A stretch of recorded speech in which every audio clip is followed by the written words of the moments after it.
Colocando para gravar. Vamos lá. Gente, boa noite. Vamos lá para mais uma aula. A gente está discutindo várias informações aí que serão extremamente interessantes e importantes para vocês aí. Ok? Bom, vocês viram que essa semana, literalmente, ainda estamos naquele lance do online, né, e presencial para um ou outro, né? Estamos ainda no aguardo do que eles vão decidir, o que vai ser feito da nossa vida. Então, vocês sabem que a qualquer momento podem falar todo mundo online ou todo mundo presencial, né? Então, vamos ficar no aguardo, ok? Enfim, assim como vocês, eu também não sei o que vai acontecer, mas vamos embora. Vamos embora. Deixa eu compartilhar a tela. Pronto. Agora vocês estão vendo minha tela. Porque nós vamos falar hoje daquilo que eu comecei a falar, mas acabei não falando, né? Que é a questão do dimensionamento da edificação. Né? Eu acho que, se não todos vocês, um ou outro de vocês aí, já teve em algum momento na vida de vocês a vontade de fazer o seguinte, ou já teve essa experiência, né? Falar vontade é meio complicado, mas já teve essa experiência de quê? De pegar um pedaço de papel e rabiscar nesse pedaço de papel aquilo que seria a casa dos sonhos de vocês. Ou eu estou enganada?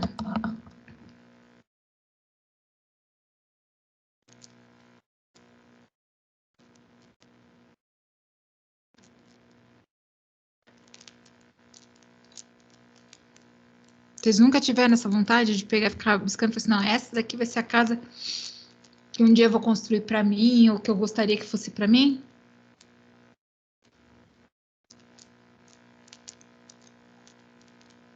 Na Jaque já.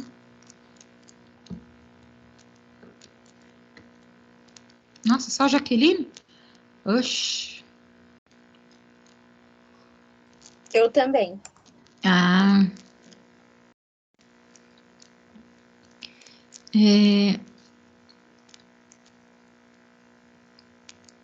Quando a gente começa a imaginar assim, como poderia ser uma casa, ou a casinha do nosso sonho, aquela coisa, mas a gente começa desenhando alguns quadradinhos, um acesso, mas fazer uma coisinha bem meia boca. Só que a gente não tem a ideia, ou quando começa a desenhar, a gente começa a pensar, mas qual tamanho vai ser o quarto? De que tamanho vai ser a sala? Quanto que vai medir o banheiro? Quantos metros quadrados no final vai ter a casa? A gente começa da casa para o terreno, e não do terreno para a casa, né? A gente faz um jogo meio errado, que o correto é do terreno para a casa, mas a gente começa a brincadeira o inverso, da casa para o terreno. A gente pensa que o terreno é uma coisa que pode ser jogada lá para trás, tá? Então, já que a gente começa da casa para o terreno, vamos pensar o seguinte, como é que a gente dimensiona isso? Qual que é o tamanho ideal para um dormitório? Qual que é o tamanho ideal para uma sala? O que tem que caber dentro de um banheiro e numa cozinha, tá? Essa questão do dimensionamento, tá? A gente começa a ter como referência, já vou fazendo para vocês. Se vocês pegarem qualquer livro que fala sobre projeto, esses livros não falam pra gente qual que é o tamanho mínimo ou máximo. Minto, falam sim, tem um livro que fala. Esse livro se chama A Arte de Projetar em Arquitetura, de Ernest Neuffer. Tá?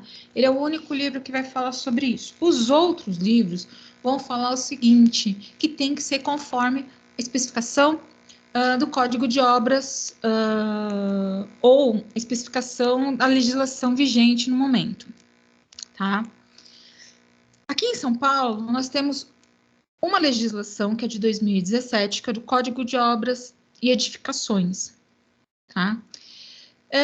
Porém, vocês vão falar assim, nossa, mas 2017 foi o quê? 5 anos atrás, praticamente. Então, já é uma coisa que está consolidada. Não, infelizmente ainda não. Tá? Por quê? Porque a grande maioria do pessoal que se formou antes de 2017 trabalhou muito tempo com o Código de Obras de 1992. Tá? Então, assim, vocês vão pegar muito engenheiro e muito arquiteto que trabalhou com o Código de Obras de 1992. Diga-se de passagem, eu, além de ter trabalhado quando eu fiz a faculdade, mas eu estudei em cima do Código de Obras de 92. Tá? Então, quer dizer, um Código de Obras extremamente antigo, porém, para a gente, na época, ele foi muito bom. 2017 é uma coisa muito recente, porque ele foi em julho de 2017 que foi alterado o Código de Obras. Tá? Então, quer dizer que as pessoas que se formaram até 2018, mais ou menos, ainda trabalham com o Código de Obras de 1992. Tá? Se vocês conversarem com outros professores do curso, tá? Alguns deles vão falar para vocês informações que estão no Código de 92 e não no Código de Obras de 2017. Tá? O que mudou entre um e o outro? Vamos lá, para vocês entenderem. Código de Obras de 2017, hoje, ele tem no máximo 30 páginas. Acabou. O de 92, ele tem quase 200 páginas. Começa por aí, na questão do tamanho no código do outro. Um com 30, o outro com 200 páginas. Mas por que disso? Código de 92, com o decorrer dos anos, ele teve que sofrer muitas adaptações, muito acréscimo de informação. Dentre esses acréscimos de informações, a questão da acessibilidade e mobilidade, porque até então não se falava disso. Tá? Aí em 96 começou a se falar muito da questão da acessibilidade, da mobilidade, do deficiente físico, mas então acrescentou-se mais esse item. Tá? Aí em 2000 nós tivemos outros acréscimos com relação a outras informações de conforto. Foi acrescentado isso no código e assim por diante. Então ele sempre foi criando anexo de anexo, do anexo, do anexo, e foi indo. Quando foi feita a revisão do código, em 2017, chegou-se à seguinte conclusão: para não termos um código que vai sofrer várias revisões e anexos, vai implementando anexo, resolveu-se o seguinte: para fazer uma edificação que contenha, que seja voltada para residência, ela tem que respeitar a norma da ABNT número tal. Em outras palavras, quase o código inteiro, se vocês forem ler, eu estou disponibilizando para vocês o código aqui no item de arquivos, material de aula, aqui ó, código de obras, tá? Tem o código e mais os anexos dele, tá? Que vai totalizar 30 e poucas páginas, tá? Muita parte que vocês forem ler dele, vai estar escrito: veja a norma competente a esse assunto. Veja a norma referente a esse assunto. Tem que obedecer à norma referente a esse item. Vai chegar toda hora e falar isso. Por que eles fizeram dessa forma o código? Informando sempre para se remeter à norma. Porque a norma, a cada 4 anos, dependendo do assunto, ou a cada 2 anos, dependendo do assunto, ela é revisada. Então, no momento que eu atrelo o código de obras com a norma, eu já estou revisando. Toda vez que a norma é revisada, automaticamente o código de obras está sofrendo revisão. Tá?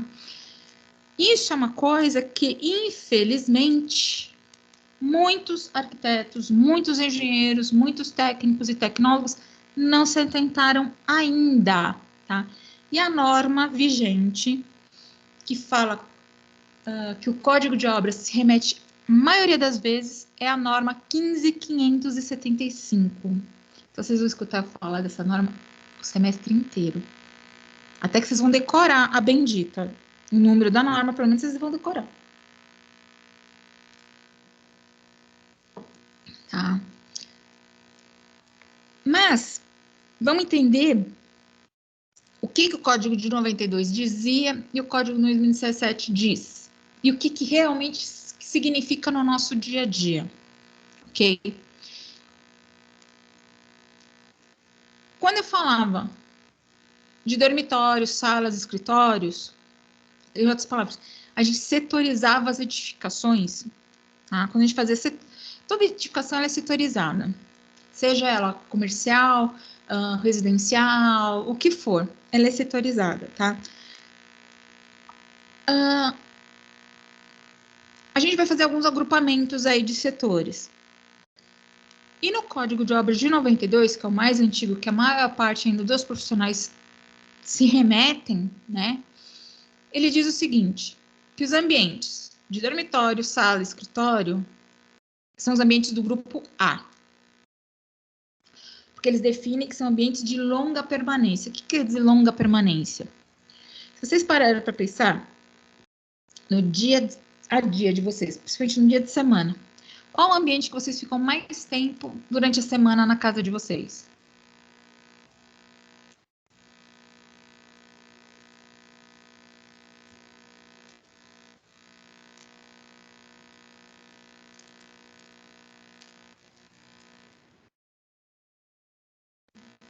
Exatamente. Em alguns casos, mas nem no banheiro passa, já vai direto para o quarto, né?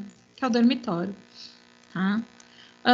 No final de semana, se não é no dormitório, é na sala ou no escritório.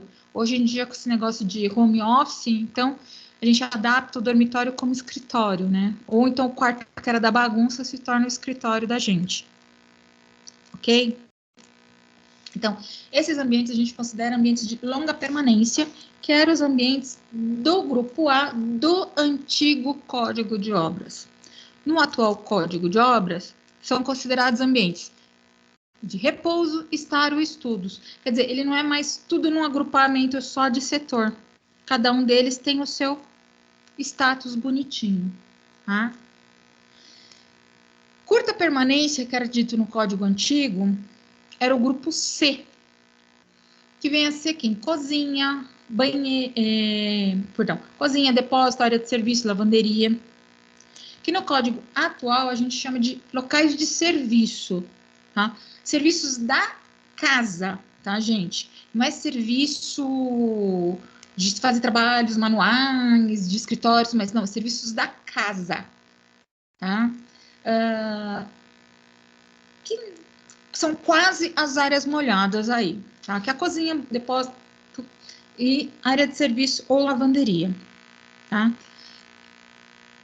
E o último grupo, que é o grupo D, que é a área, são os ambientes de instalações sanitárias, que era no Código 92, e no Código 2017 passou a ser os ambientes de higiene, tá? São lavabos, banheiros, e se caso tiver vestiários. A pergunta que não quer se calar, e o grupo B do Código Antigo? Quem seria?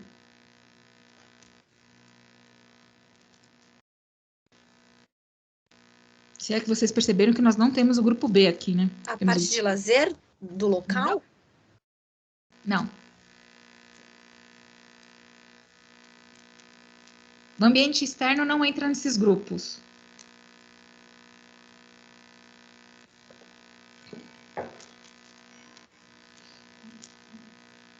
No ideia?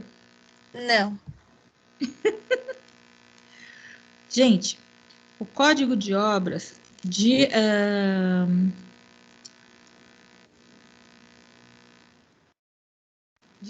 92, tá? Ele separava ambientes residenciais de ambientes comerciais. Tá? Ele fazia essa distinção. O Código de Obras de 2017 só faz essa distinção dos ambientes residenciais para comerciais em alguns casos específicos, tá? Quando eu falo de hotéis, albergues e etc., o Código de Obras de 2017 não faz muita distinção de um do outro. Tá? Porém, o de 92 fazia distinção. Significa o seguinte, que o grupo B era para ambientes de longa permanência destinados a alojamentos coletivos, que seriam hotéis, albergues, etc. Por isso que aqui no grupo A está destinado a habitações.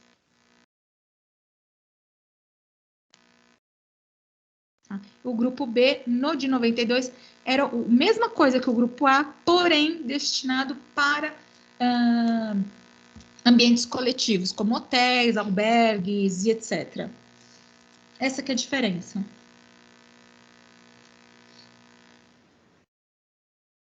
Tudo bem? Aí você vai assim, mas por que eu preciso saber disso? Esse código não se usa mais? Então, tem gente que ainda utiliza, tá? Já vou avisando. O pessoal das antigas ainda se utiliza. Para vocês terem uma ideia, se eu passar para vocês, que eu esqueci de passar, tá? Desculpa, né? A ementa desse curso, que eu falei, quer dizer, não é que eu esqueci de falar, eu falei rapidamente no primeiro dia de aula para vocês, mas eu não falei, não passei a ementa corretamente. Por que eu não fiz isso? Foi de sacanagem? Não. Pelo seguinte, a ementa do curso de vocês de EPT 1, ela está desatualizada. Ela ainda se remete quase tudo ao código de 92. Então, por isso que eu não passei ela para vocês. Já o pessoal que está entrando esse semestre no primeiro módulo, a ementa já foi revisada. Tá? Então, isso significa que a gente vai trabalhar muito com 1575, com a 9050 e com o novo código. Tá? Porém, já vai fazer desde 2018, que eu estou dando aula de EPT, que eu já estou dando a aula em função do novo código e da 15575 e da 9050, das duas normas. Tá? Em outras palavras, essa ementa nova que o pessoal da nova grade está recebendo, eu já estava trabalhando ela desde 2018 com as turmas, né? E não tenho mostrado a ementa, que seria de vocês de verdade, porque ela está obsoleta, tá? Ela não aborda esses itens que eu estou falando para vocês. Eu teria que estar trabalhando ainda com o código de 92, né? E assim... E vamos trabalhar com o que é correto, né? Por isso que eu acabei não mostrando para vocês. Mas se vocês quiserem, eu disponibilizo, sem problema nenhum. Mas vocês vão ver, opa, mas tem gato na tuba. Então, né? Tem. Tá? Então, só para vocês entenderem por que eu esqueci de falar isso para vocês. Por que eu não disponibilizei a ementa para vocês do curso.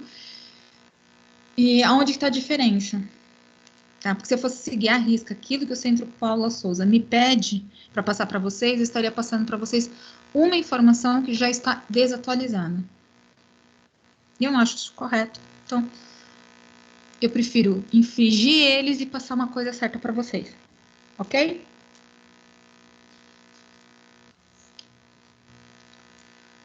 Certo, professora. Obrigada. Agora, se vocês falarem, não, eu quero ver aquilo que o Centro Paula Souza pediu, e eu quero aquilo que ele está pedindo, eu vou falar para vocês que eu não vou dar. Que eu vou dar o que é o correto, que o mercado de trabalho está pedindo.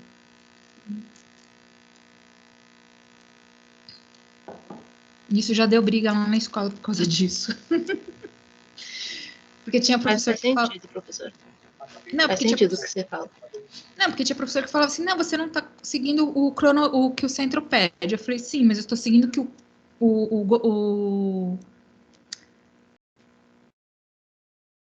Ai, gente, falei agora há pouco, fugiu. As empresas? Que o mercado de trabalho pede, né? Mas por que deu essa treta entre eu e um outro professor? Porque ele não conhecia o código novo.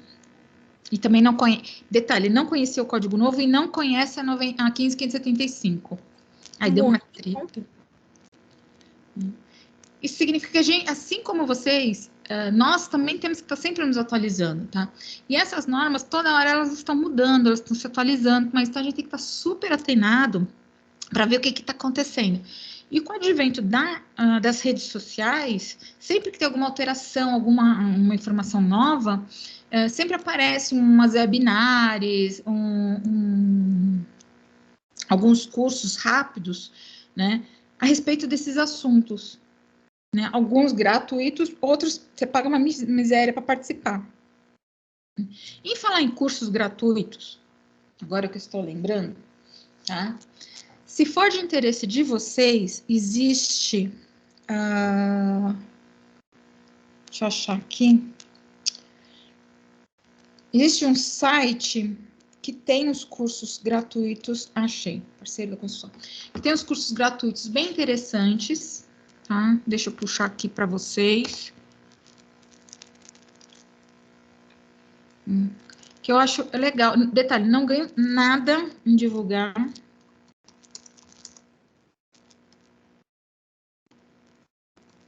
É o parceiro ou é parceiros da construção?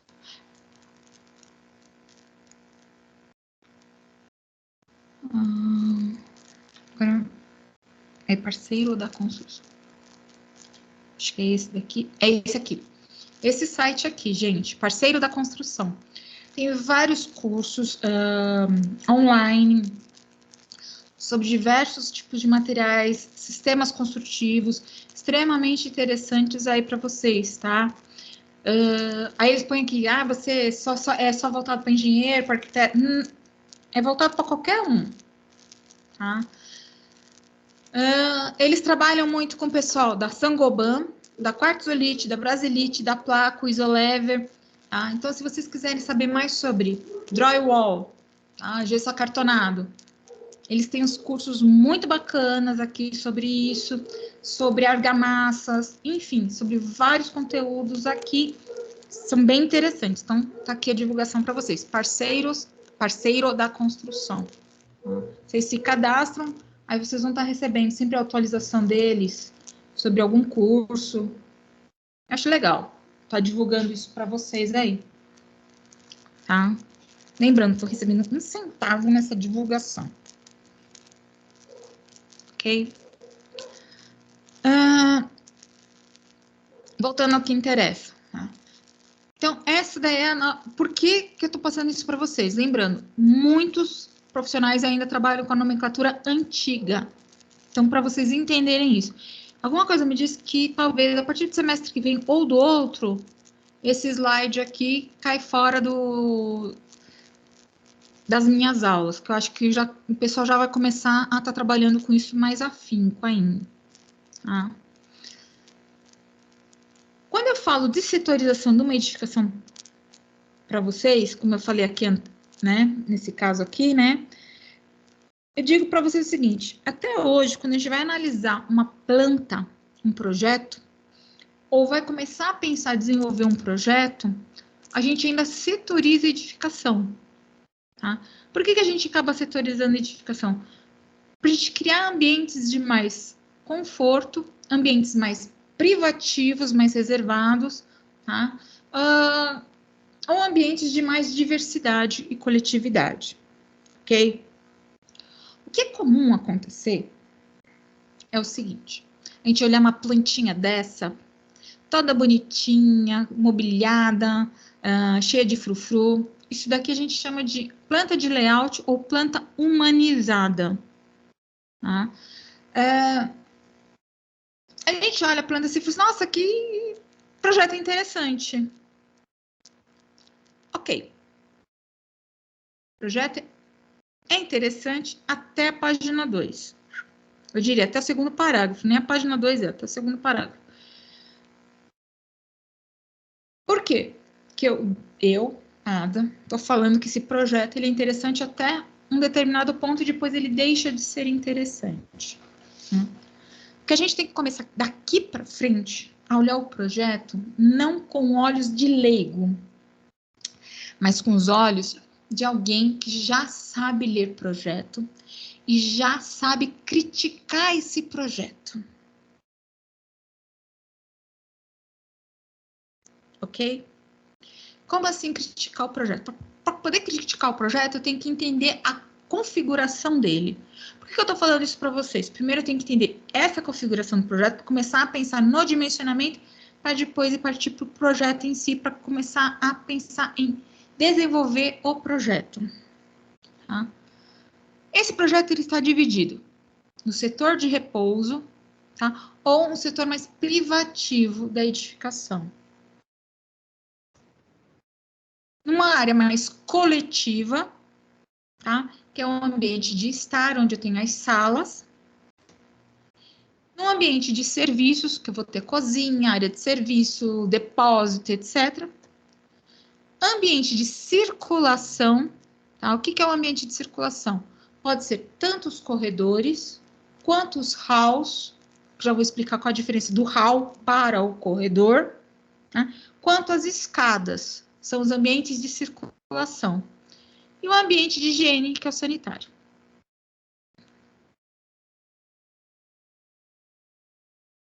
Ok? Nós temos essa situação.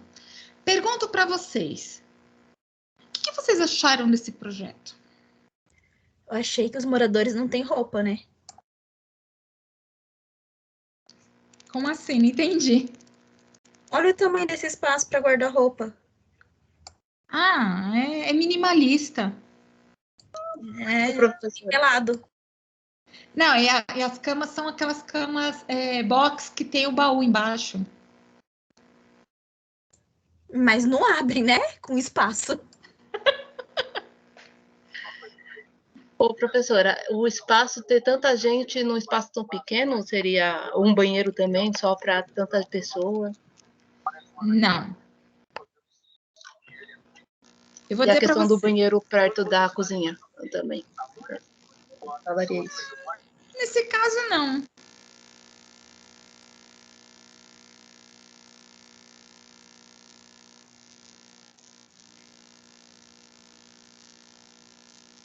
Então, não é bem uma habitação social, tá, João? Habitação de interesse social, ela tem uma outra configuração.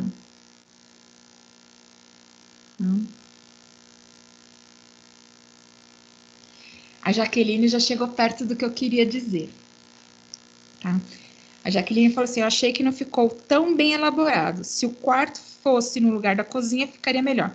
Por que que ela chegou a essa conclusão? Vamos entender aí. Tá? Por que que se eu trocar o dormitório, aí eu pergunto, qual dormitório que trocaria com a cozinha? Dormitório 1, 2 ou 3? 1. 1, ok. Por que que se eu trocar? Deixa eu vir aqui, cadê? Ponteiro, caneta. Tá. Se eu pegar o dormitório 1 e trocar com a minha cozinha, trocar um pelo outro, vocês viram que a minha mão livre é uma desgraceira, mas nem ligo. Importante é ser feliz, tá? Se eu trocar o dormitório 1 com a cozinha, os locais, tá? Por que que ficaria melhor? O fluxo ficaria melhor, ficaria setorizado. Em que sentido? As áreas íntimas ficariam para um lado e as áreas de utilização doméstica ficariam para um outro. Como assim? Eu sou chata, podem falar. Por exemplo, o quarto 2, o quarto 3 e o quarto 1 ficariam de um lado e próximos à área de serviço. E o aro da cozinha ficaria mais próximo à área de estar, que são áreas de utilização maior da casa. Só que o problema seria essa área de serviço aqui que ficaria no quarto, né? Ah, mas até aí é uma residência, né? Isso daqui não é um apartamento, é uma residência. Então eu posso dar a volta na casa para acessar. Isso é o de menos. Tá? O que acontece aqui? Vamos lá. Vamos tentar limpar.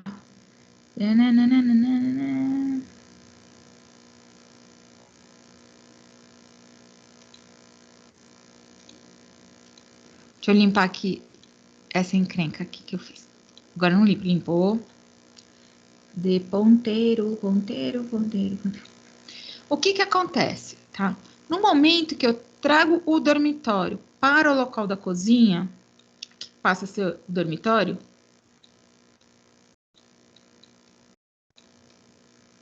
né?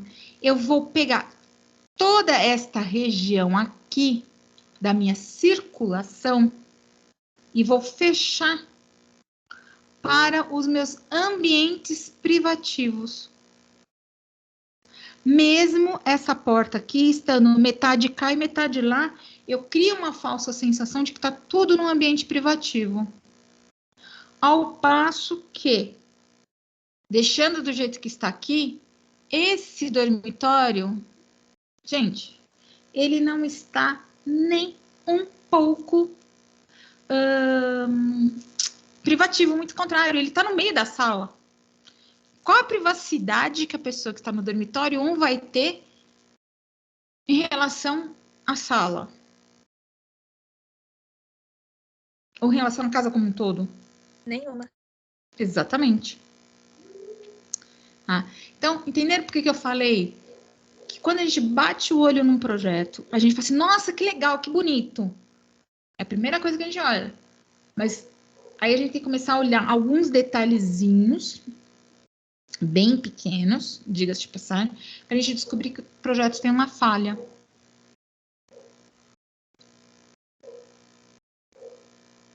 Pode acontecer da gente pegar projeto sem falha, tá? Mas esse daqui tem uma falha que, no meu ponto de vista, é grande.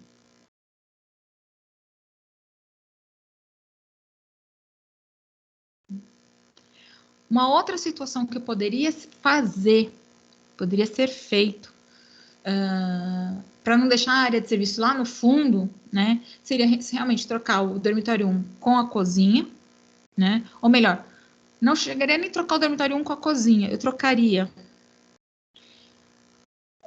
Poderia ter trocado com a cozinha sim, porque jogaria a minha entrada social mais aqui para o canto e aqui eu faria a minha área de serviço. Faria ela muradinha, batendo com a cozinha e a entrada social por aqui. Era uma outra situação.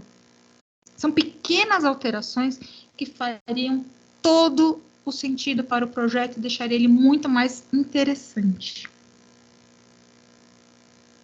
O banheiro também não tá... Parece que não tá no local adequado, né? Oi, desculpa, não entendi, velho. Fala mais alto. A questão do banheiro também não parece que não tá no local adequado. Qual seria o local adequado para o banheiro, então?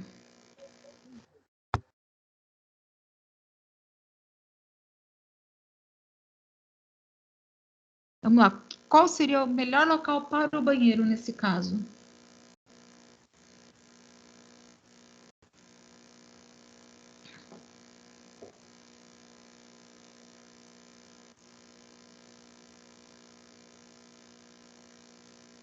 Vamos lá, gente. Eu estou forçando vocês para a gente raciocinar, para a gente criticar mesmo. Eu acho que onde ele tá bom, porque ele tá perto tanto da sala de estar para receber visitas, quanto da parte íntima da casa, que são os dormitórios. Ok. Se tivesse um lavabo, seria perfeito, mas como só tem um banheiro, ele tá no centro de ambas as coisas.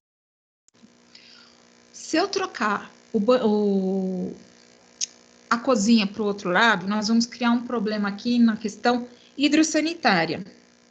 Sim. Tá? Que problema é esse?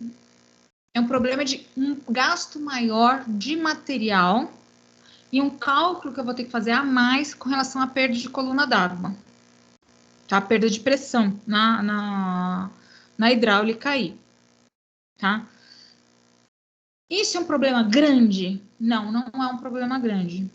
Porque se eu souber posicionar minha caixa d'água, eu resolvo isso de uma forma super tranquila aí. Tá? O ideal é que todas as áreas molhadas, por uma questão de racionamento hidrossanitário, racionamento de quê? De material, principalmente, eles fiquem próximos por conta disso. É obrigatório deixar todos os ambientes que envolvem hidráulica juntos? Não, não é obrigatório. Não existe essa obrigatoriedade. Ok? Lembrando, a gente acaba deixando junto para efeito de racionamento de material e para efeito de facilitar no cálculo também, tá? Mas digamos assim, muitas vezes, nesse caso em específico, o desdobramento, né? Você criar duas prumadas totalmente independentes para o banheiro e para a cozinha, é muito melhor do que você criar o inconveniente de um dormitório, você abrir a porta do dormitório e dar de cara com a visita na sua sala.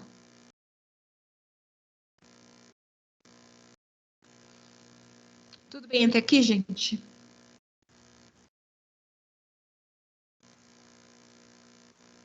Conseguiram acompanhar o raciocínio? Sim, professor. Existem algumas edificações que eu presenciei, vi, né?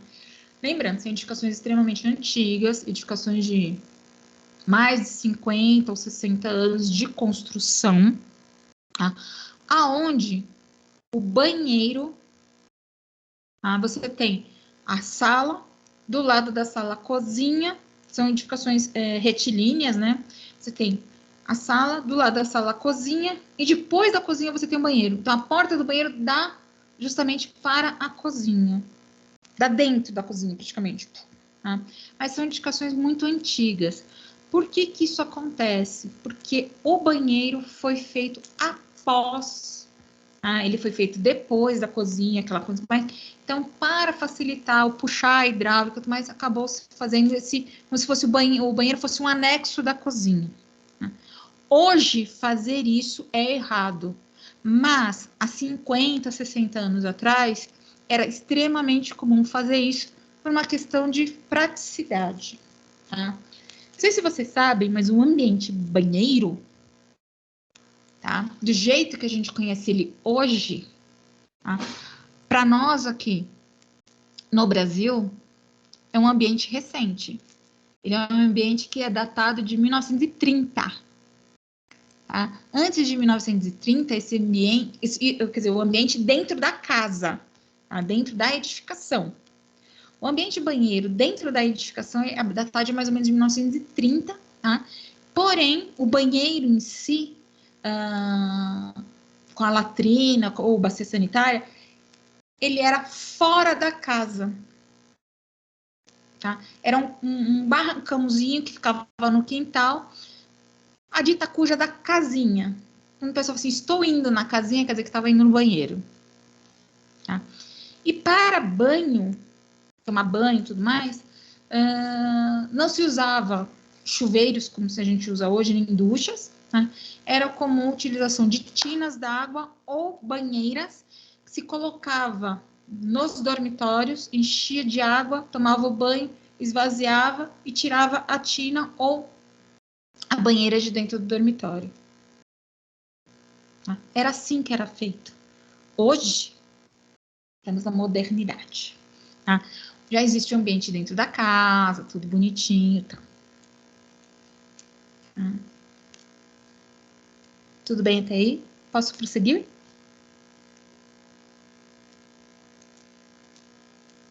Sim, professora, pode sim. Então, assim, muitas vezes é interessante a gente entender de onde que vem o nome dos ambientes, aquela coisa toda, para a gente, como se diz, entender o porquê da evolução da construção também. Tá? Se algum de vocês um dia tiver oportunidade, ou se já foi, tá? Para alguns lugares no interior do Brasil, tá? Principalmente cidades históricas de Minas, né, Ouro Preto, Mariana, Diamantina, Sabará e tudo mais, ou para fora do Brasil, né, e se alojarem em edificações antigas, vocês vão ver o seguinte: os quartos não possuem banheiro, o banheiro fica no final do corredor, tá? São vários quartos e no final do corredor você tem um ou dois banheiros, que é de uso coletivo, né? E esses banheiros foram adaptados para poder ter o chuveiro. E dentro do quarto você tem uma pia lavatório. Tá? Isso é comum, principalmente nessas construções mais antigas. Tá?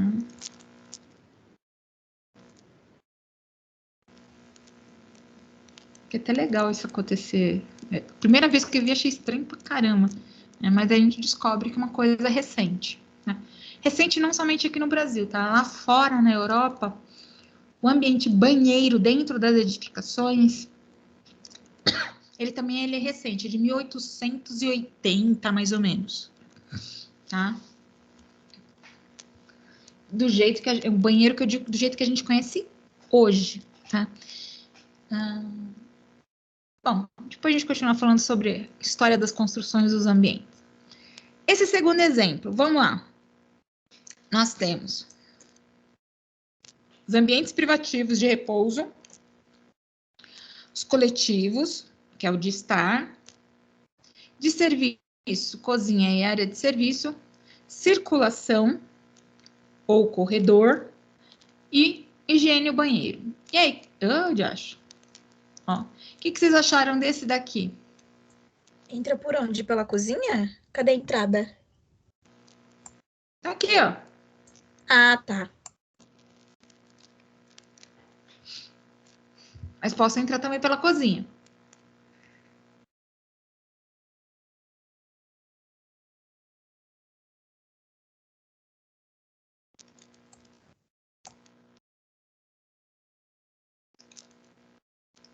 Ele parece até simpático, olhando logo de cara. Assim, nossa, que legal, ele é diferente. Porque ele não é todo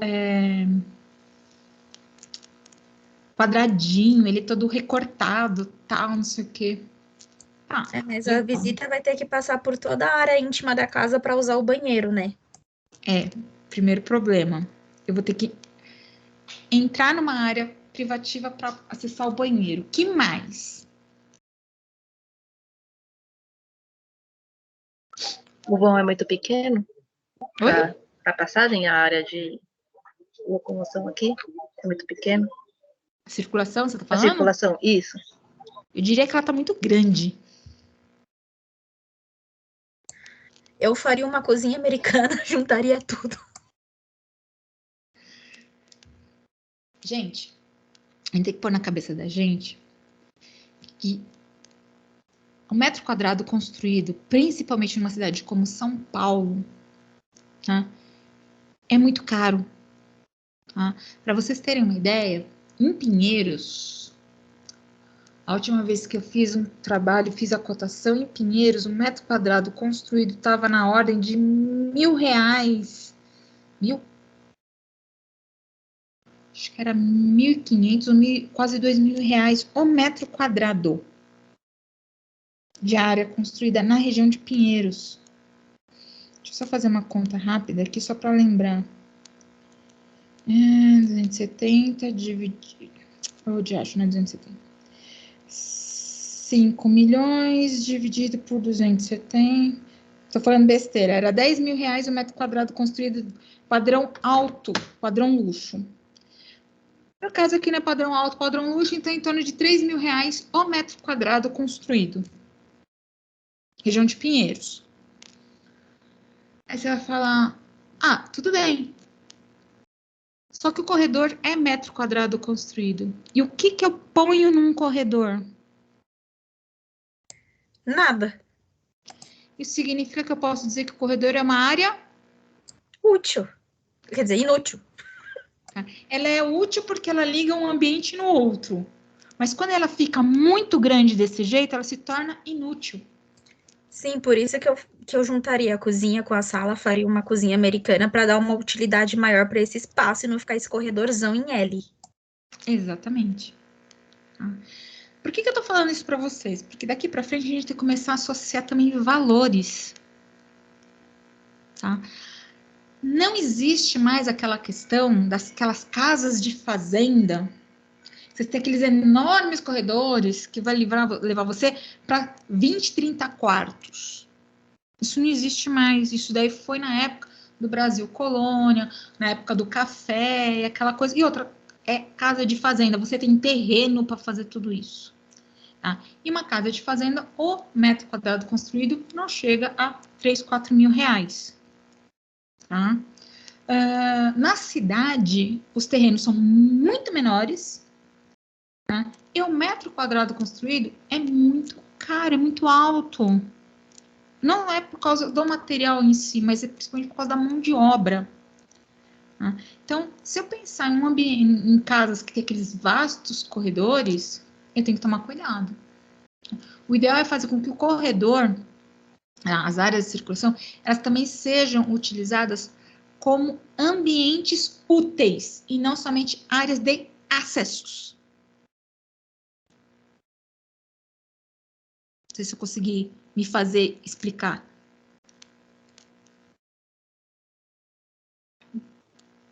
É o que eu tenho aqui, ó. Isso daqui é a minha circulação nessa casa. Na verdade, nessa casa, a minha circulação não fica só aqui. Essa daqui é a que está delimitada como hall de acesso para os dormitórios e banheiro, tá? E no caso aqui a cozinha também. Porém, tudo isso daqui é circulação. Tudo isso daqui é circulação. Só que ao invés de delimitar com uma parede, eu estou delimitando com mobiliário. Significa que eu posso pôr móveis aqui no meio, mas é tudo cozinha, tudo sala de estar e jantar. Eu não tenho um biombo, eu não tenho algo que vai delimitar fisicamente. Eu tenho algo que delimita psicologicamente, que são os mobiliários. Diferente deste caso aqui, que eu tenho uma divisória, que são as paredes,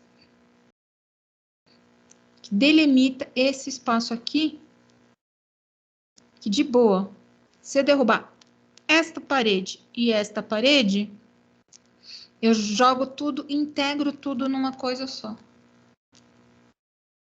E como área de corredor, vai ficar somente quem?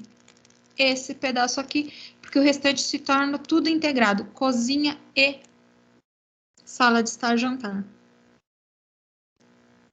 Eu estou ampliando o meu espaço, o meu ambiente. Conseguiram entender o raciocínio? Sim, professor. Claro que tem a turma do que tem a turma que fala não gosto de ambiente integrado. Ok, não tá mais aqui quem falou. Tá? Porque você tem toda a liberdade de falar que você não gosta do ambiente integrado. Ponto. Concordo plenamente. Então, se eu não gosto do ambiente integrado, eu quero diminuir essa sensação desse grande corredor, né, eu faço o seguinte: tiro essa abertura do lado de cá e jogo ela para cá. No momento que eu faço isso, eu estou dando uma serventia, estou dando um uso para esse corredor aqui. Ele é sutil, mas eu estou recebendo. E vai acontecer o seguinte: quem estiver na cozinha não vai estar interferindo quem está aqui na região dos dormitórios. Uma pequena alteraçãozinha do projeto que faria toda uma diferença também.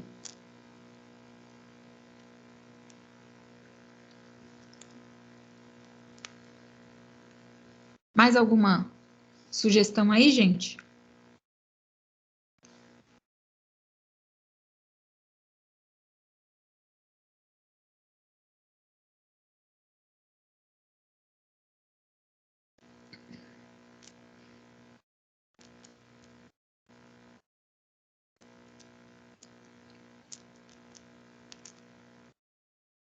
Vocês estão entendendo aonde que eu quero chegar com vocês?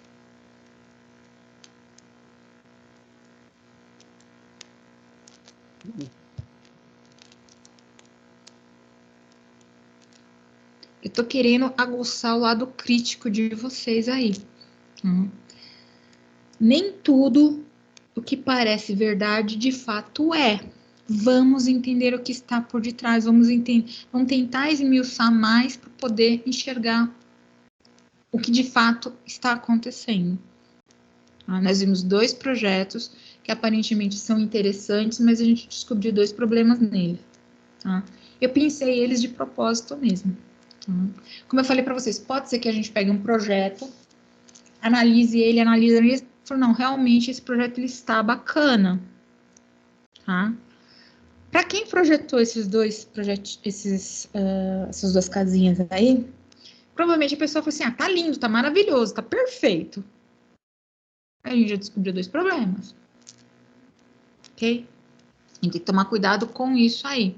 O que realmente está interessante e o que não é interessante aí. O que de fato nos supre a necessidade e o que não nos supre a necessidade.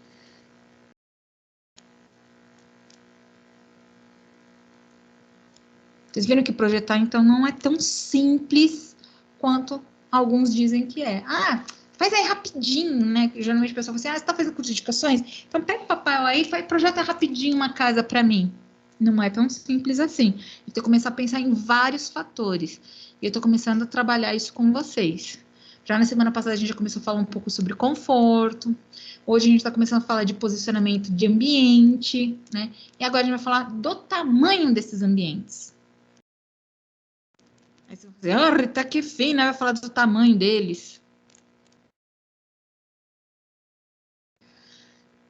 Código de Obras de 1992, ele trazia uma receitinha de bolo pra gente. Ele dizia o seguinte, deixa eu ver se tá aqui. Não. Ele dizia pra gente o seguinte, gente, Código de Obras de 92, que o dormitório tinha que ter no mínimo 5 metros quadrados e ponto final. Tá? E que tinha que ter uma circunferência desenhada dentro desse ambiente de 2 metros de diâmetro. Tem isso? Tá lindo, tá maravilhoso. Tá? O decreto complementar do Código de Obras de 2017, tá? Ele resgata essa informação. Tá? Isso daqui é a tabela do decreto complementar do Código de Obras 2017. Porque no Código de Obras 2017, ele é bem claro que eu tenho que fazer em função à norma 15.575. Tá? Porém, alguns arquitetos, alguns engenheiros acharam isso um pouco complexo na época, porque tinha acabado de ser lançada tanto a norma quanto o Código de Obras. Tá? Eles começaram a achar isso meio estranho, tal, não sei o quê, então eles voltaram com a informação que tinha no Código de 92. Tá? Que era fazer o quê? Um ambiente com 5 metros quadrados para um dormitório. Perfeito. E tinha que ter uma circunferência, conter uma circunferência de diâmetro de 2 metros dentro desse dormitório. Conforme essa imagem aí. E um pé direito de, no mínimo, 2,50 metros. Tá, beleza. Só que, se eu ler o código de 2017, ele vai falar o seguinte, eu tenho que ter essas informações como premissas iniciais para o projeto. Tá? Quer dizer, como desenvolvimento inicial de projeto. Porém, eu tenho que, nessas premissas iniciais, tá? Contemplar o que a norma 15.575 me diz. Então, no primeiro rascunho, eu vou trabalhar com essas medidas iniciais do decreto complementar, tá? Que são essas que estão aqui, que estão no decreto complementar. Mas eu tenho que depois verificar, fazer um tira-teima, né? Fazer uma verificação junto com a norma 15.575 para saber se de fato esse tamanho de 5 metros quadrados está suficiente ou não de forma confortável para que seja uma boa habitação, para que seja um bom dormitório. O que significa isso? Eu tenho que estabelecer que dentro desse dormitório caibam, tá? Os móveis mínimos para um dormitório. E quais são os móveis mínimos para um dormitório? Tá? No anexo... Sempre esqueço qual que é o anexo. Na tabela 21 do anexo G, se não me falha a memória, tá? Da norma 15.575, né? Ele me diz o que tem que ter de mobiliário mínimo num dormitório. Então, se o dormitório for de casal, tem que ter, no mínimo, uma cama de casal, um guarda-roupa e um criado mudo. Não precisa ter 2 criados mudos, mas uma tem que ter no mínimo. Se for um dormitório... Aí você vai dizer, mas a minha edificação vai ter 2 dormitórios. Então, um deles eu tenho que raciocinar como dormitório de casal. E o outro, para efeito de projeto, um dormitório de solteiro, contemplando 2 camas de solteiro, um guarda-roupa, um criado mudo ou uma mesa de estudo. Aí você vai assim, não, mas eu quero 2 dormitórios para casal. Para efeito de projeto, para contemplar a norma 15.575, eu tenho que pensar um quarto de casal e um quarto para 2 solteiros. Aí vocês vão entender a diferença de medidas de um para o outro, tá? Primeiro, a quantidade de mobiliário de um em relação ao outro é maior. Ah, mas a cama de casal é maior que a cama de solteiro. Ok, concordo. Só que num eu vou ter 2 camas de solteiro, no outro eu vou ter uma cama de casal. Somando as 2 camas de solteiro dá um pouco a mais do que uma cama de casal. Tá? E assim por diante. Tá? Eu tenho os mínimos de móveis para alguns ambientes aí. Agora vem a pergunta que não quer se calar. E qual é o tamanho de cada móvel? Eu vou ter que ir lá nas Casas Bahia, na Marabras, nem sei se existe mais Marabras, mas tudo bem. Na Etna, na Tok Stock, vou ter que ir nessas lojas medir o tamanho do móvel para saber. E a norma 15.575, ela é clara. Tá? Tem que caber esses móveis, tá? Utilizando as dimensões mínimas destinadas para esses móveis conforme as normas de especificação de cada um deles. Para quem não sabe, existe uma norma da BNT que rege o tamanho mínimo para a cama de casal, o tamanho mínimo para a cama de solteiro. Tá? Tem uma norma só para guarda-roupa e assim por diante. Se vocês não sabiam, agora vocês estão sabendo. Tá? Existe uma norma técnica para alguns itens de mobiliário. Tá? Os caras que fizeram a norma 15.575, eles foram bacanas pra gente, porque eles nos fornecem, cadê aqui? Eles nos fornecem, tá? Em função dessas normas específicas, as medidas mínimas de cada um desses móveis. Tá? Então, no caso aqui, da cama de casal, ele vai me dizer o seguinte, que a cama terá que medir, no mínimo, 1,40 m por 1,90 m. Tá aqui, ó.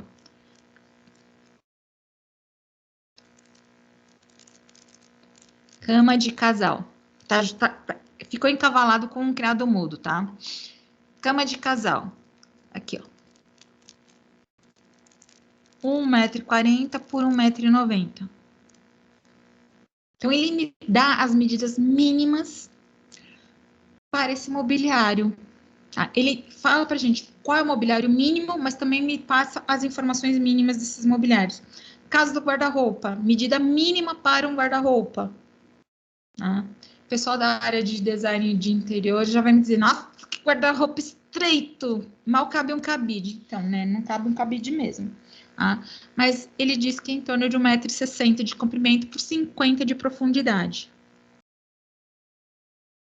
Realmente o cabide ele fica torto, ele não fica reto nesse guarda-roupa. E a norma 15.575 também me diz o seguinte, que entre o mobiliário, no caso de dormitórios, eu tenho que prever um espaço de circulação de 0,5 metro. Aí a pergunta é, como assim? Ele não está me dando a dimensão do dormitório, ele está me dizendo o que cabe nesse dormitório, e em função disso eu tenho que calcular a dimensão? É exatamente isso. Em função do que vai caber nele, é que eu vou definir o tamanho dele. Tá? A norma de 92 já me dava a dimensão do ambiente. Era receitinha de bolo. Tá? Por isso que a gente tem muita edificação aí que é absurdo. Você compra um móvel e o móvel não cabe na habitação. Tá? Porque foi construído em função daquelas dimensões mínimas que o código de obras determinava, os 5 metros quadrados, e ponto final. Todo mundo fazendo em cima daquilo. Né? As construções de 2017 para cá, elas têm que obedecer o que a norma 15.535 estabelece. Tem que caber, no mínimo, esses móveis. Isso significa que eu vou descobrir, nesse caso aqui, né, que 5 metros quadrados é pouco. É muito pouco. Tá? Nesse caso, eu tenho o meu guarda-roupa de 1,60 m por 50. Eu tenho a minha cama de 1,40 por 1,90. Eu poderia ter 1 ou 2 criados mudos de 50 por 50. O criado mudo é um dos poucos móveis que pode ficar colado um no outro. Tá? Eu não posso colar a cama no guarda-roupa. Do mesmo jeito que eu não posso colar as laterais e o pé da cama na parede. A cabeceira eu posso, mas o restante da cama eu não posso. Significa que eu tenho que pensar numa área de circulação ao redor da cama quando eu falo de cama de casal, tá? A cama de solteiro, um dos lados eu posso bater na parede sem problema nenhum. Tá? Então, se eu pegar todas essas medidas de móveis, mais a questão da circulação, eu vou ter um ambiente de, no mínimo, para quarto de casal, de 6,96 metros quadrados. Que é muito mais, pelo menos 1,96 quadrados a mais do que eu tinha previsto na legislação anterior. Viram a diferença? Mas você mais 1 metro, quer dizer, quase 2 metros quadrados, a diferença é tão pequena. Então, é uma diferença pequena, mas começa a dar um conforto para quem mora nesse ambiente. Tá? E mesmo assim, o guarda-roupa fica pequeno, né?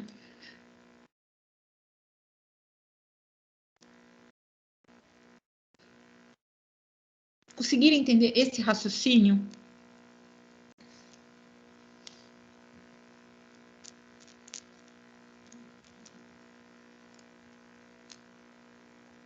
Então, antes eu partia de uma receita de bolo que já me dava as medidas. Tem que ser 2,5 por 2,5 dá 5 metros quadrados. E deita o cabelo. E vai pintando e bordando aí. Né? Hoje, eu tenho essa medida como referência inicial. Aí eu vou colocando a mobília e vou tendo que expandir as paredes. Ok?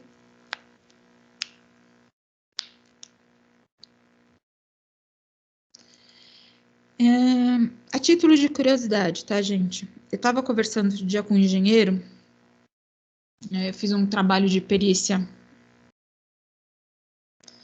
para determinação de um problema jurídico de um apartamento e tal, e estava conversando com o engenheiro que só trabalha com isso, né? A gente estava trocando uma ideia e tal. E, assim, bom, a primeira diferença, ele é engenheiro e eu sou arquiteto, até aí tudo bem. E ele só trabalha com a questão de perícia. E eu acabo trabalhando com de tudo um pouco e também de vez em quando faço uns freelas de perícia. E conversa vai, foi, ficou. E ele falou que ele tinha pego um caso que envolvia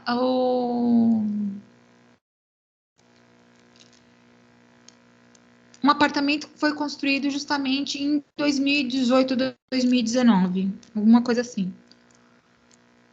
Que o cliente estava reclamando com relação à iluminação do ambiente, que ele é muito o ambiente ficava muito mofado, estava pondo a culpa na construção. O que aconteceu? O projeto já tinha sido aprovado em função da nova legislação. Então, ele tinha que obrigatoriamente, tá? A construtora tinha que obrigatoriamente ter adequado o projeto para a norma 15.575. Então, o problema daquele apartamento não era somente a questão da iluminação e da ventilação do apartamento, mas era também com relação ao dimensionamento dos ambientes. Por quê? Como estava na época da transição do Código de Obras, né?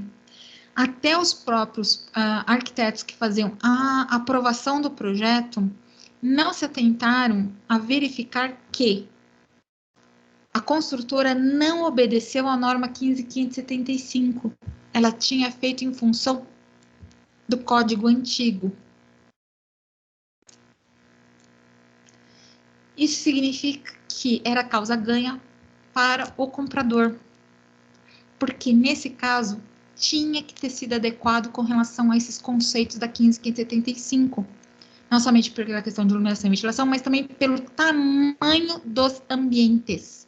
Porque o dormitório tinha 5 metros quadrados, né?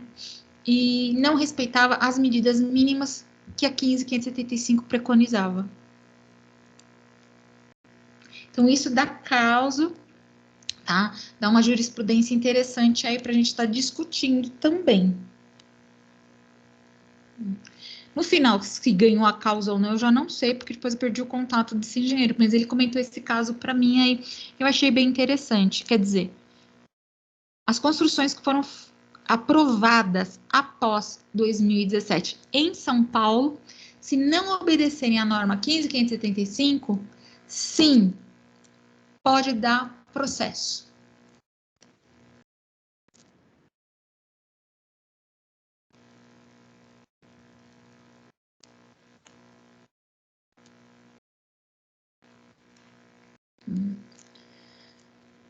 No caso do dormitório de solteiro, eu tenho que ter, como diz a norma 15.575, duas camas de solteiro, um criado mudo ou mesa de apoio e um guarda-roupa. Tá? Nesse caso, desse exemplo aqui, eu, em vez de ter a mesa de apoio, tenho o criado mudo. Tá? A gente pode verificar o seguinte, que uma das camas, além da cabeceira, uma das laterais está encostada na parede. Não tem problema nenhum, porque a pessoa pode sair da cama pela lateral e pelos pés da cama. Ela tem todo esse espaço de circulação. Sem problema nenhum. Tá? Se porventura tivesse colocado o guarda-roupa nesta posição aqui, tá? Eu teria que pegar poderia bater essa cama, jogar essa parede mais para cá, batendo essa cama junto com a parede, sem problema nenhum, mas eu teria que aumentar aqui o espaço de circulação, eu teria que aumentar nesse sentido aqui, eu teria que deslocar essa parede mais para cá. Tá? Que de qualquer forma, o meu ambiente estaria com aproximadamente 7 metros quadrados. Tá? Em outras palavras, tá? Quando eu penso em ambiente de solteiro, para 2 camas de solteiro, ele é pelo menos 1 metro quadrado maior que o de casal.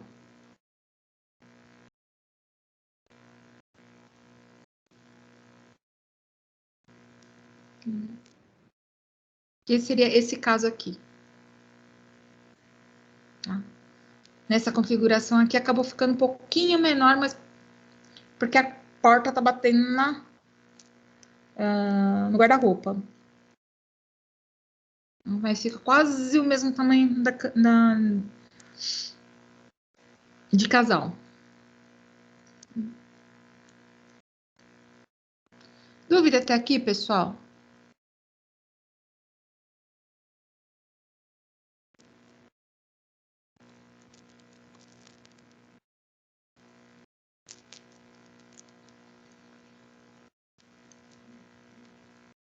Estão conseguindo acompanhar o raciocínio? Tá de boa? Tá de boa. Veze, na boa, tá muito baixo o teu som.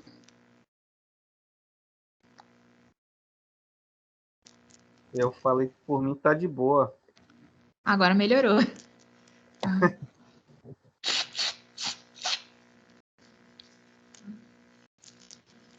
Bom,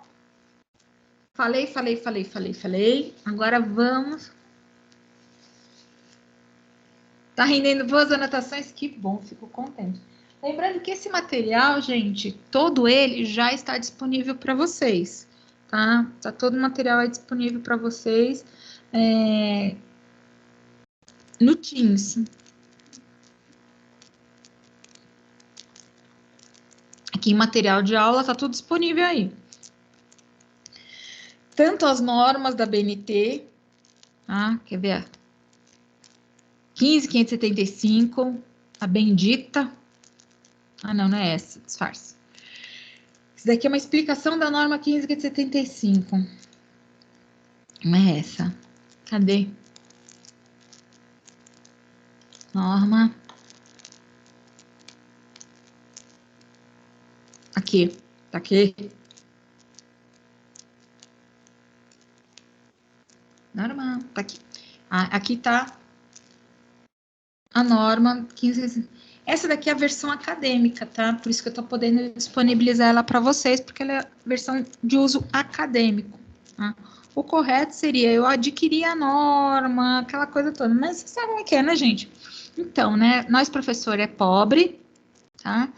E o kit completo da norma 15.575, porque a norma ela é composta de 6 ou 7 partes, se não me falha a memória, a norma 15.575, tá? Isso é quase R$3.000. Então, eu consegui com um colega a versão acadêmica e estou passando para vocês. E o livro que eu prometi para vocês é esse aqui, ó, Manual do Arquiteto Descalço, né, que ele fala justamente da arquitetura vernacular. Tá? Que eu prometi para vocês. Então, aqui ele fala de um pouco de critério de projeto. Então, ele fala de vários itens aqui de sistemas de construções vernaculares. Ele é bem interessante, esse livro aqui. Deixou-se de ser feito. Não sei por quê. Mas...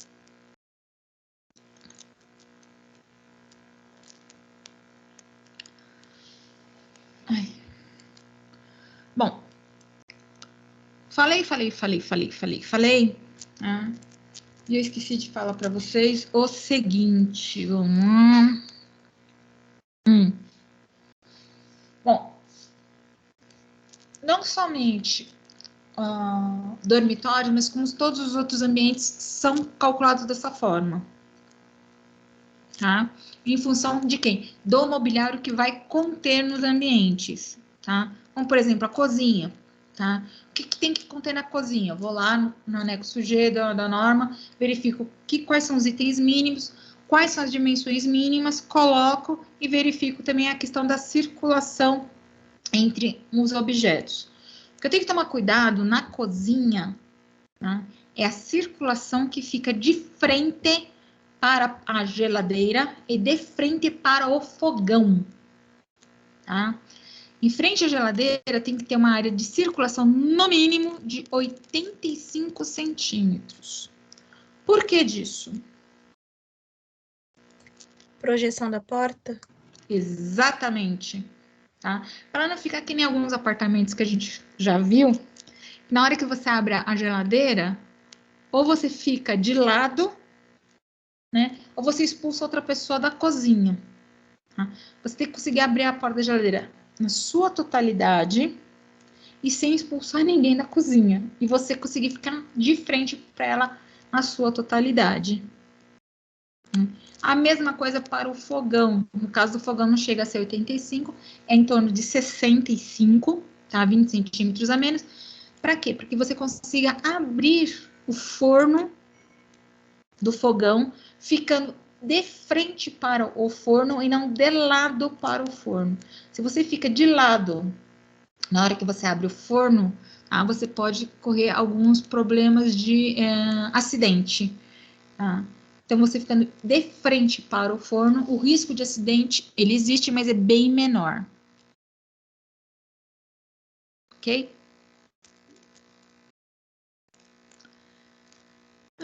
O banheiro também, as dimensões mínimas. No caso do banheiro, a gente tem que tomar cuidado. Tem que ter, no mínimo, 40 centímetros entre a ponta da bacia sanitária até a parede. E, no mínimo, aí é o fabricante que diz, em função, tá, do tipo de... Nossa. Em função do tipo de bacia sanitária, tá? Se for as bacias sanitárias tradicionais, tá? A partir do eixo da bacia sanitária, que é a partir do meio da bacia sanitária, para o primeiro obstáculo, seja de qual lado for, tá? Tem que ter no mínimo 30 centímetros.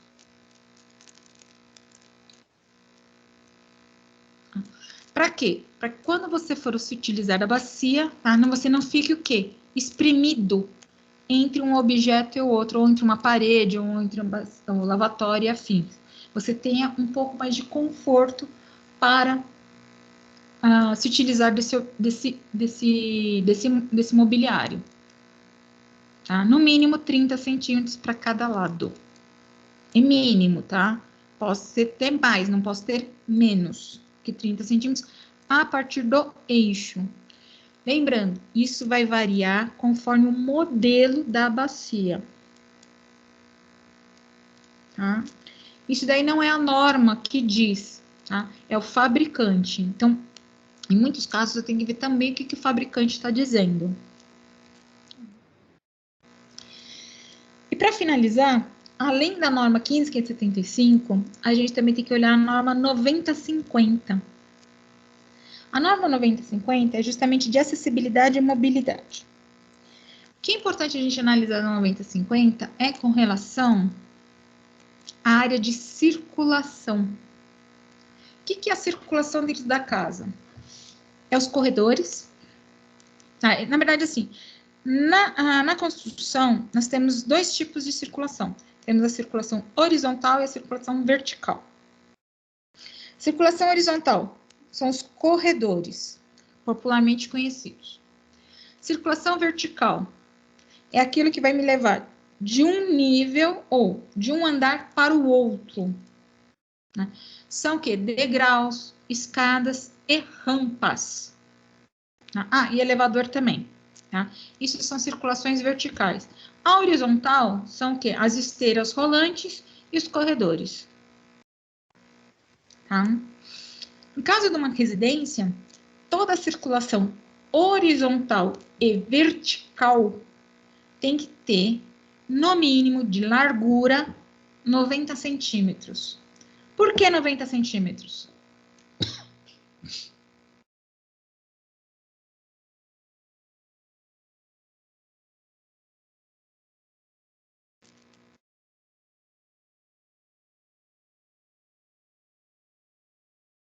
Porque eu tirei da minha cabeça e falei que tem que ser 90 centímetros? Não, isso daí tá na norma.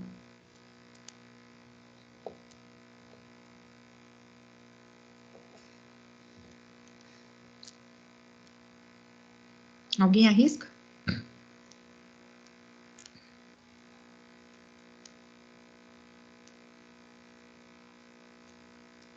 Qual foi a pergunta, Pro? Desculpa. Por que que na circulação, tanto horizontal quanto vertical, em outras palavras, nas escadas e nos corredores, a largura mínima é 90 centímetros? Para passar duas pessoas? Não. Para passar duas pessoas tem que ter no mínimo 1,20 m. 1,20 m, é. Para passar uma. Os móveis? Também, mas não é esse o caso, o principal motivo.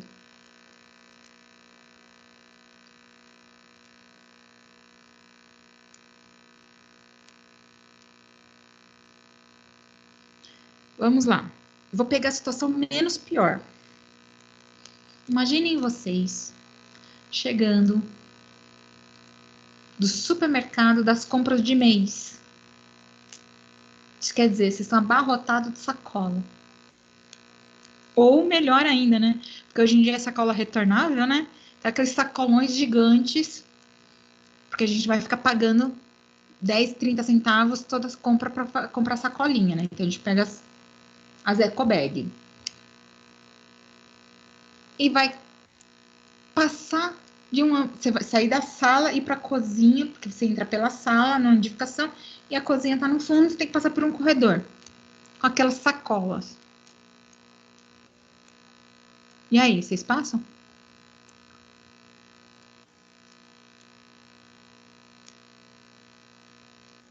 Essa é a melhor situação.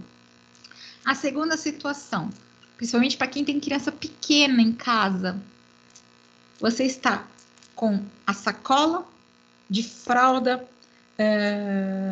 mamadeira e os cambau A4, o kit neném, né? E mais a criança no colo, andando nesses corredores com menos de 90 centímetros de largura. Passa? Sem ser de ladinho, tem que ser de frente.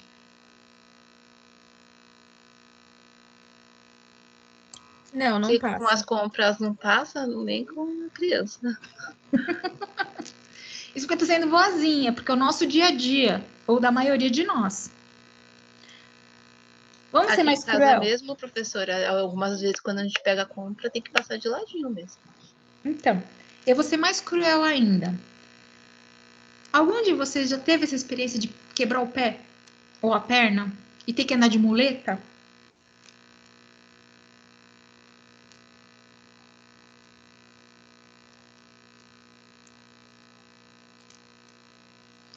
Andar de muleta não é uma coisa fácil, já começa por aí. Já faz com que você tenha uma mobilidade reduzida. Ok? É temporária? É. Quer dizer, vamos partir da melhor situação, que é um problema de quebrou o pé, engessou e teve que andar de muleta. Tá? Você sabe que daqui a uns dias vai tirar aquele gesso, vai ficar livre daquilo, graças a Deus. Tá? Gente, a muleta fica batendo em tudo. E para passar num corredor de menos de 90 centímetros de largura, é uma tristeza. Por que eu tô pegando a situação de quebrar o pé ou perna, o que seja, e andar de muleta por um período? Isso significa que você virou um deficiente físico, tá? Com data de validade, vamos assim dizer. Tá? O deficiente físico, ele tem duas classificações. Ele pode ser permanente ou temporário. Tá? Nesse momento que você quebrou um braço, uma perna, teve que ficar engessado, uma coisa assim, você se tornou um deficiente temporário. Com a graça de Deus. Tá? Ao passo que tem pessoas que, infelizmente, se tornam permanentes, que é definitivo, ou já nasceram com essas deficiências. Tá? Então, por que dos 90 centímetros? Tá? Pensando na população no geral, para facilitar a mobilidade, a acessibilidade. Pensando numa população mais restrita, tá? As pessoas que têm problema de deficiência física. Tá? Se fazer uma passagem com menos de 90 centímetros, dificulta muleta, dificulta andador, dificulta cadeira de rodas.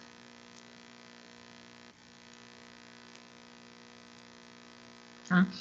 Isso significa que a gente tem que começar a pensar na edificação, tá? Com o que a gente chama de pensar universalmente. Tá? Pensar com carinho do desenho universal.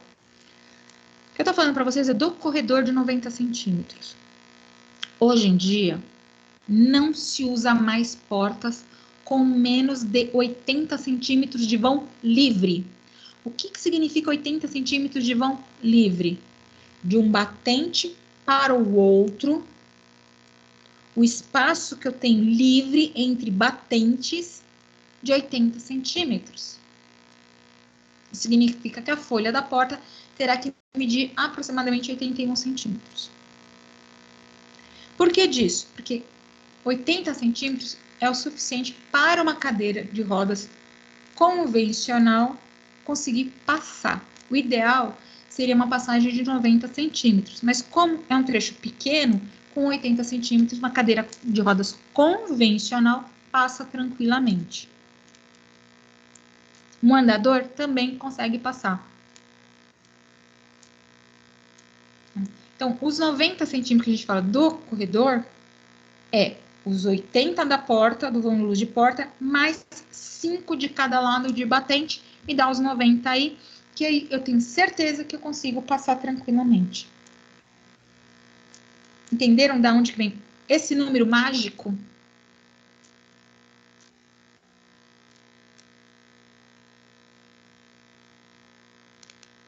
Perfeitamente.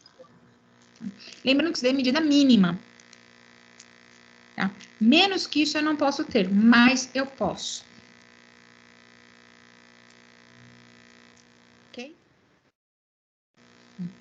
Isso quem está falando é a norma 15.575 é a norma 9050. Tá? Lembrando que a norma 9050 é a norma destinada à mobilidade e acessibilidade. Antigamente era considerada a norma para deficientes físicos, ela era mais voltada para a questão do deficiente físico. Hoje é no âmbito geral, com relação à mobilidade e acessibilidade, com foco mais especial, mais específico para a deficiência física.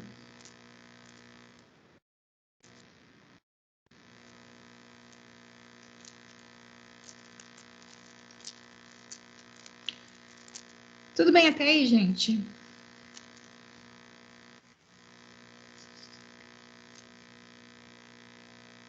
Quarta-feira, eu já vou passar a primeira lição de casa para vocês em cima disso que a gente está falando. Pô, vai começar já com a atividade? Vou.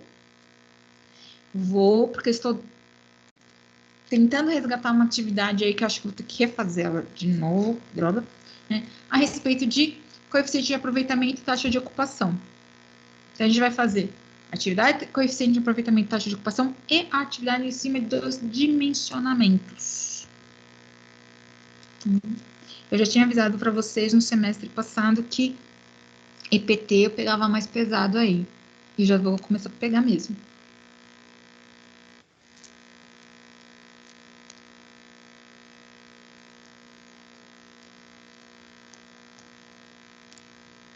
Ok? Alguma dúvida? Não.